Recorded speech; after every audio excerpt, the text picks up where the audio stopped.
자, 하나님 말씀 창세기 32장 27절, 28절 말씀입니다.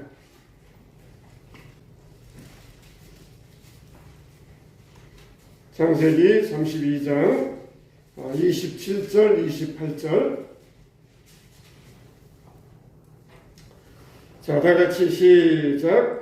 그 사람이 그에게 이르되 내 이름이 무엇이냐? 그가 이르되 야곱이니이다. 그가 이르되 내 이름을 다시는 야곱이라 부를 것이 아니요 이스라엘이라 부를 것이니 이는 내가 하나님과 및 사람들과 겨루어 이겼음이니라. 아멘. 야곱에게는 두 번의 축복의 기회가 있었습니다. 첫 번째는 언제였습니까? 아버지 이삭에게 들어갈 때였어요. 어머니 리브가가 야곱을 위장시켜가지고 팔에 또 목에 동물 털로 위장시키고 그리고 에서의 옷을 입히고 그리고 집에서 잡은 짐승을 마치 들에 가서 잡아온 것처럼 아버지 입맛에 맞게 요리를 하고 그렇게 해서 네가 형 대신 장자의 축복을 받으라 그러면서 아버지 장막에 들어가게 했어요. 그때 이삭이 들어오는 야곱을 향하여서 어떤 질문을 합니까? 네가 누구냐? 네가 누구냐? 어떻게 이처럼 빨리 짐승을 잡아왔느냐? 그러자 야곱은 말하기를 나는 아버지의 큰아들 에서입니다. 하나님이 나로 하여금 순적하게 만나셔서 짐승을 잡아왔습니다. 그러면서 아버지를 속이고 축복을 받습니다. 아버지는 눈이 멀어가지고 앞을 못 보니까 야곱의 말에 깜빡 속아 넘어갔어요. 정말 야곱이 에서의 흉내를 낼 줄 꿈에도 생각하지 못했습니다. 나중에 에서가 들어왔을 때에서 그때서 통곡을 했어요. 이때 야곱이 받았던 축복은 거짓의 기초에 있습니다. 아버지를 속이고 자기를 에서라고 속여가지고 거짓된 축복의 기초에서 받은 사람에게 받은 그런 축복이었어요. 근데 이제 야곱은 다시 새로운 축복을 받습니다. 그게 바로 오늘 말씀이에요. 야곱이 외삼촌의 집을 나와가지고 야복강가에서 막막해서 에서가 자기를 죽이러 온다. 그 말을 듣고 걱정 가운데 휩싸여 있을 때 하나님의 사자가 와서 야곱과 씨름을 합니다. 밤새도록 씨름을 해요. 야곱의 허벅지 관절이 부러질 정도가 되었어요. 허벅지 관절은 우리 몸의 뼈 관절 중에서 제일 강한 관절입니다. 어깨 관절도 있고 무릎 관절도 있고 목 관절도 있지만은 이 허벅지 관절은 우리 몸에서 가장 강한 관절이에요. 여러분, 우리 어깨를 잡아가지고 관절을 우리가 쉽게 부러뜨릴 수 있습니까? 힘들어요. 근데 천사가 야곱의 허벅지 관절을 부러뜨렸다. 그만큼 천사의 힘이 세다는 것입니다. 천사가 완력으로 하면은 얼마든지 야곱을 그냥 확 뿌리쳐버리고 가버릴 수 있어요. 근데 천사는 야곱에게 이제 나 좀 놓아줘라. 나 좀 놓아줘라. 나로 가게 하라. 날이 새게 하니 가게 하라. 그렇게 통사정을 해요. 마치 3살 되는 어린아이가 아빠 바지가랑이를 붙들고 아빠 가지마 그럴 때 아빠 이제 회사 늦었어. 가봐야 돼. 아빠 가봐야 되니까 이제 놔줘. 제발 놔줘. 그런 것과 똑같아요. 얼마든지 완력으로 하면은 3살 되는 아이 그냥 확 뿌리치고 갈 수 있어요. 그러나 아버지는 사랑하기 때문에 이 아이를 뿌리치지 아니하고 끝까지 아이에게 사정합니다. 나 가야 되니까 아빠 시간 늦었어. 가야 되니까 나 좀 놔줘. 이게 바로 사랑이에요. 이 사랑은 지금 천사가 여호와의 사자가 야복 가까이에 있는 야곱을 찾아와서 축복을 하려는 그 시간이었어요. 뭐랍니까? 나를 축복해 주십시오. 축복해 주지 아니하시면은 나로 당신을 가게 할 수 없나이다. 그때 또 물어보잖아요. 내 이름이 무엇이냐? 그때 야곱에게는 그냥 5만 가지 생각이 났을 거예요. 자기가 아버지를 속이고 에서라고 속이고 첫 번째 축복을 받았던 그때 그 집 가운데 받았던 그때 이제는 정말 하나님을 속일 수도 없어요. 하나님은 정직한 자를 원하십니다. 하나님을 속일 수 없어요. 아버지는 그냥 쉽게 그냥 죽먹듯이 속여가지고 축복을 받았지만은 하나님은 거짓말할 수도 없고 하나님 앞에서는 속일 수도 없어요. 하나님은 지금 야곱의 그런 간사한 점, 사기스러운 점 그걸 끄집어내고 계시는 거예요. 그래서 너는 누구냐? 내 이름이 뭐냐? 하나님이 야곱의 이름을 모르셔서 부르신 거 아니에요. 그때 아버지 이삭을 속였을 때 그때 너의 심정은 어땠느냐? 그러면서 스스로 반성하게 하십니다.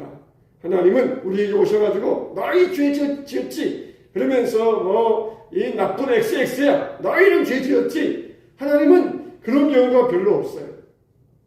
베드로가 예수님을 3번 부인했을 때에도 부활하신 예수님은 나타나셔서 그렇습니다. 베드로야, 너 이거 이 근본 없는 놈, 내가 너를 얼마나 사랑했는데 네가 나를 모른다고 부인해? 그러면서 그렇게 지적하지 않으셔요. 뭐라고 하십니까? 내가 나를 사랑하느냐? 내가 나를 사랑하느냐? 내가 나를 사랑하느냐? 그때 예수님을 3번 부인했던 자기의 과거가 떠오르면서 예수님은 베드로의 죄를 하나하나 씻어주셨던 것이에요. 뜬금없이 나타나서 너희는 죄 지었지? 이거는 보면은 뭐가 잘합니까? 무당들, 점쟁이들 사잖아. 이 잡 XX야. 그러면서 막 이 지적하면서 이거는 무당들, 점쟁이들이 잘하는 짓들이에요. 또 이단 사이비자들이 그런 짓을 잘합니다. 그런데 하나님은 우리로 하여금 스스로 깨닫게 하셔요. 죄를 지적해서 너 이랬잖아. 그러면은 그때만 그냥 면피하면 그만이에요. 그때만 지나가면은 다시 죄를 짓습니다. 그러나 스스로 깨닫게 하여서, 스스로 반성하게 하여서, 스스로 자기 죄를 돌아보게 하시면서 깨닫게 하시는 것, 그게 진정한 회개예요. 너의 이름이 무엇이냐? 내 이름은 야곱입니다. 아버지 장막에 들어가서 눈먼 아버지를 속일 때 네가 누구냐? 나는 아버지의 아들 에서입니다. 그럴 때 아버지는 쉽게 속였지만 하나님의 사자는 속일 수가 없어요. 진짜의 축복은 이렇게 진리 가운데서, 진실 가운데서 받는 축복이 진짜 축복입니다. 야곱이 아버지를 속여가지고 축복을 받았어요. 그렇지만은 그 축복은 가짜에 의해서 받은 축복이기 때문에 그 축복은 허황된 축복입니다. 자기에게 마치 밥 속에 모래알이 가득 들어간 그런 밥과 같아요. 그걸 먹으면 먹을수록 더 갈증이 일어나고 더 마음의 허기가 지는 그런 축복이었습니다. 그런데 하나님이 주신 진리 위에서 받은 축복은 뭡니까? 충만한 거예요. 충만한 거. 양의 다소에 달려있지 아니하고 하나님이 주신 축복은 충만합니다. 많이 가진 사람들이 행복합니까? 만족합니까? 만족하지 못해요. 남을 속이고 빼앗은 재물들을 가진 사람들이 만족합니까? 만족하지 못해요. 허황되게 살아갑니다. 이 사람들은 더 모으려 하지만은 그 재물들은 한순간에 날아갈 뿐이에요. 근데 하나님이 우리에게 주신 축복은 다소에 상관없이 이거는 정말 진리에서 받은 것이기 때문에 우리를 만족하게 하고 우리의 삶을 풍요하게 만드는 것이에요. 우리는 어떤 축복을 받아야 되겠습니까? 그냥 꽁 잡는 게 매다 뭐로 가도 서울만 가면 되는 거야. 많이만 가면 좋아. 그러면서 이게 다 내가 수완이 좋아서 그런 것이고, 그리고 그걸 나중에는 살짝 포장해가지고 하나님이 나에게 복 주셨다. 그렇게 사람들은 속일 수 있지만은 하나님은 속일 수가 없어요. 하나님은 그런 것들을 다 불어버리고 날아가게 하시고 결국 자기를 찌르는 가시가 되게 하셔요. 그러나 하나님께서 주시는 참된 진리의 축복은 그렇지 않습니다. 이후로 야곱의 삶은 하나님과 함께 하셨고 하나님이 동행해 주셨고 요셉을 통하여 더 큰 축복과 후세의 놀라운 복을 누릴 수 있었던 것이에요. 정말 우리가 신앙생활 하면서 경계해야 될 것 중에 하나가 대충주의예요. 대충주의. 기도하러 왔는데 그냥 대충 기도하고, 예배하러 왔는데 대충 예배하고, 대충주의. 그러면은 사람들은 속일 수 있어요. 저 사람은 뭐 했다. 이렇게 사람들로는 속일 수 있지만은 하나님은 불꽃 같은 눈으로 거기에 속지 아니하십니다. 대충 하면서 대충주의, 이런 것들은 사람은 거기에 속아 넘어갑니다. 이삭처럼 눈이 어두워가지고 네가 누구냐? 아버지 아들 에서입니다. 그냥 평소에는 목소리가 가늘었는데 그때는 에서 흉내 내야 되니까 목소리도 굵게 하면서 그랬을 때 이 아버지는 속아 넘어갔어요. 그러나 하나님은 속지 아니하십니다. 대충 하고 넘어가는 것, 그거는 하나님은 절대 속지 아니하셔요. 네가 누구냐? 야곱의 이름을 몰라서 물어보시는 건 아니에요. 그로 하여금 철저히 자기의 과거를 반성하게 하고 스스로 깨닫게 하시기 위함이었던 것입니다. 하나님 앞에서 정직해졌어요. 우리는 하나님 앞에서도 정직해야 되지만 사람 앞에서도 마찬가지입니다. 하나님께도 충성해야 되지만 사람들에게도 충성해야 돼요. 하나님 앞에서도 용서를 빌어야 되지만 사람들에게도 용서를 빌어야 돼요. 하나님 앞에서도 의로워야 되지만 사람들에게도 의로워야 돼요. 하나님도 사랑해야 되지만 사람도 사랑해야 돼요. 사람에게 충성하지 않습니다. 우리가 이 말을 오용하면 안 됩니다. 이걸 우리 기독교인들이 오용할까봐 걱정이. 그래, 우리는 사람에게 충성하지 않는다. 나는 하나님께만 충성한다. 이걸 오용할까봐 걱정이에요. 우리는 하나님께도 충성해야 되고 사람에게도 충성해야 돼요. 하나님도 사랑해야 되고 사람도 사랑해야 돼요. 하나님께도 용서를 구해야 되고 사람에게도 사랑을 구해야 됩니다. 근데 하나님께만 용서 구하고 사람에게는 구할 필요 없다. 그러니까 기독교인들을 이중인격자들, 가정한 사람들 그렇게 여기잖아요. 하나님만 사랑하면 되고 사람은 사랑할 필요 없다. 그러니까 기독교인들이 겉다르고 속다르다 그러잖아요. 하나님 앞에서만 정직하면 되고 사람들 앞에서는 그럴 필요 없다. 그러니까 기독교인들이 얼마나 많은 비방을 당합니까? 하나님 앞에서도 했으면 사람들에게서 똑같이 할 수 있어야 돼요. 하나님께 충성했으면 사람들과 한 약속도 분명하게 충성을 시킬 수 있어야 돼요. 사람들과 뭐 할 때 이렇게 하겠습니다 해놓고서는 그냥 다 뒤로 밀어버리고 나는 사람들과의 약속보다는 하나님과의 약속은 잘 지킨다. 그러니까 이중인격자가 되는 것이에요. 이걸 우리가 절대로 오용하면 안 돼요. 사람에게 충성하지 않는다. 그 말을 절대로 오용하면 안 돼요. 물론 그 말을 할 때에는 나는 올바른 것이 있는데 이걸 덮는 사람이 아니다. 또 높은 사람이라고 무조건 아부하면서 허리 굽힌 사람 아니다. 그런 좋은 뜻이 들어있어요. 그 말 속에는. 근데 우리가 그걸 가지고 오용해가지고 맞아. 하나님께만 충성하고 사람에게는 충성하는 거 아니야. 그러니까 교회 안에서 항상 분열이 생기고 싸움이 일어나요. 사람에게 충성 안 하니까 당신이 이렇잖아 저렇잖아 틀렸잖아 그러면서 항상 교회 안에서 분열과 싸움이 그치지 않는 것이. 하나님께 충성하면은 사람에게도 그래야 되고 하나님을 사랑하면은 사람도 그래야 되고 하나님 앞에 정직하면은 사람에게도 그럴 수 있어야 돼요. 하나님께서 분명히 야곱이 태어날 때에 큰 자가 작은 자를 섬기리라 말씀하셨어요. 그러니까 이 작은 자가 큰 자보다 더 높게 된다는 것입니다. 그러면 어떻게 해야 돼요? 야곱은 그걸 믿고 기다릴 수 있어야 됩니다. 그걸 믿고 기다리면서 하나님께서 자기에게 언제 축복해 주실까? 그러면서 기다리면 되는 것이에요. 근데 이것을 거짓말로 속여서 에서의 축복을 빼앗았을 때에 하나님께서는 그것을 원하지 아니하시고 기뻐하지 않으셨어요. 아니 지금 당장 이삭이 축복해 준다 그러니까 이거 큰일 났잖아요. 빨리 방법을 써야 될 거 아닙니까? 아무리 이삭이 그래도 하나님이 막아버리시면은 이삭은 할 수가 없어요. 그 축복은 야곱에게 넘어가게 돼 있어요. 그러면은 정직한 방법으로 기다리면서 하나님의 때를 기다리고 하나님께 하실 일들을 바라보아야 되는데 그렇지 못하고 인간적인 수완, 인간적인 거짓, 인간적인 방법 이거를 가지고 나아갔던 것이에요. 우리가 앞으로 교회 일을 할 때에도 무슨 일을 할 때에도 마찬가지입니다. 이렇게 해야 되는데 이렇게 해야 되는데 그러면서 인간적인 방법이 아니에요. 다윗이 법궤를 옮길 때에 수레에 실어가지고 법궤를 옮깁니다.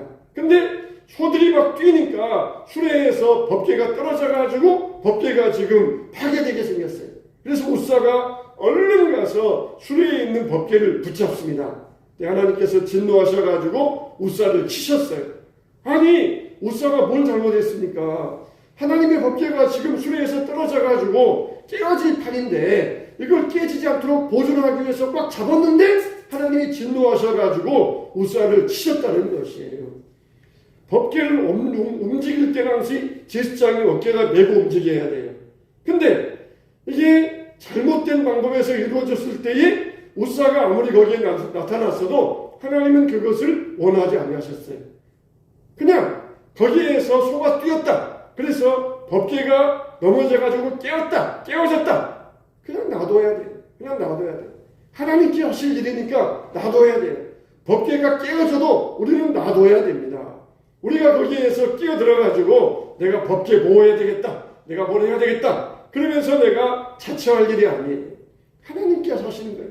하나님께서는 올바른 방법으로, 올바른 길로, 올바른 수단으로 그렇게 하기를 원하시는데, 인간적인 방법으로, 인간적인 수단으로 할 때 하나님께서는 진노하셨던 것입니다. 여러분, 우리가 야곱을 통하여서 내 이름이 무엇이냐, 그럴 때 하나님은 야곱에게 있는 내면의 변화, 내면의 삶의 변화를 요구하셨어요. 그동안은 속에 빼앗고 아버지 앞에 가서 에서입니다 그러면서 장자의 축복을 받았지만, 하나님은 거기에 안 속으신다는 거예요. 하나님은 거기에 속지 않으신다는 것이, 네가 지금 아무리 에서인 척 17년을 살아왔고 장자의 축복을 받았다 그러면서 이렇게 끄떡끄떡 하지만, 하나님은 그걸 축복으로 인정하지 아니하시고 안 속으신다는 거예요. 거짓에서 기본했던 그런 축복들은 다 버려라, 다 가게 하라. 내가 너를 진리 위해서 새로운 축복을 내려주시겠다. 그러면서 내 이름을 다시는 야곱이라 하지 말고 이스라엘이라 하리라, 그렇게 부르셨다는 거예요. 이는 내가 하나님과 및 사람들과 겨루어 이겼음이니라. 지금 야곱은 하나님의 사자와 싸웠어요. 근데 하나님은 하나님과 및 사람들과 겨루어 이겼음이니라. 사람들과도 싸워서 이겼다는 것이, 하나님이 인정하시면 사람들과의 싸움은, 이거는 싸워보나 마나요. 하나님이 인정하시면은 이미 그 싸움은 이긴 싸움이에요. 에서가 아무리 400명을 데리고 와서 자기를 죽이려 한다 할지라도 이미 그 싸움은 이긴 싸움이에요. 이미 우리에게는 승리가 보장되어 있는 것입니다. 하나님은 우리에게 이와 같이 참된 믿음의 승리를 보장하고 계세요. 우리의 싸움의 결단은 어디에서 납니까? 바로 무릎 꿇는 자리에서 있는 거예요. 무릎 꿇는 자리. 그 무릎 꿇는 자리에서 싸움의 승패는 이미 결정되게 되어 있습니다. 내가 이미 이겼다. 하나님과 겨루어, 사람과 겨루어 내가 이겼음이니라. 그러면서 야곱을 축복하고 인정해 주셨던 것입니다. 사랑하는 성도 여러분, 여러분의 이름은 무엇입니까? 누가 와서 여러분들에게 그냥 점쟁이가 야! 이 못된 너 이짓했지? 그러면은 가슴이 뜨끔해가지고 아우 용하시네요. 어떻게 하셨어요? 그러면서 그냥 거기 앞에서 막 두 손 싹싹 빌면서 뭘 하겠지만은, 하나님은 그렇게 하시는 분이 아니에요. 우리로 하여금 깨우쳐 주시오. 야곱아, 네가 아버지 속였잖아. 그동안 얼마나 사기쳤어. 그러면서 야곱을 호통치지 아니하시고, 내 이름이 무엇이냐? 내 이름이 무엇이냐? 아버지를 속였던 그 죄와 가오를 기억나게 하시고 깨닫게 하시고 반성케 하시면서 내 이름이 무엇이냐? 그래서 우리 야곱에게 물어보셨어요. 하나님도 여러분에게 물어보십니다. 그냥 호통쳐가지고 여러분 혼내면은 아마 효과는 좋을 거예요. 목회하면서 호통치면서 그냥 이렇게 이 못된 것들아 그러면서 그게 예배냐? 그게 기도냐? 그러면서 호통치면은 효과는 금방금방 나타날 것이에요. 하나님은 그렇지 아니하시고 말씀을 통하여서 내 말씀을 돌아보게 하시고 깨닫게 하시고 돌이키게 하시고, 우리가 말씀에 대해서 귀가 막혀 있고 예배에 대해서 마음이 닫혀 있으면 우리에게는 소망을 얻을 수가 없어요. 하나님이 우리로 하여금 깨닫게 하시고 보게 하시는데 귀가 막혀 있고 어두워져 있으면 아무리 우리에게 천둥 번개를 친다 해도 그 사람은 깨달을 수가 없는 것이에요. 우리로 하여금 하나님께서 우리 자신을 돌아보게 하실 때 내가 정말 이런 사람이었구나. 하나님 안에서 성령의 감동을 통하여서 우리 자신을 돌아보시기 바랍니다. 우리 자신의 죄를, 모든 가오들을 다 낱낱이 드러내게 되시길 바랍니다. 그럴 때 네가 나를 사랑하느냐? 내 양을 먹이라, 내 양을 치라, 내 양을 먹이라. 사명을 주시면서 진정한 진리 가운데서 우리를 축복의 길로 인도하여 주시는 것입니다.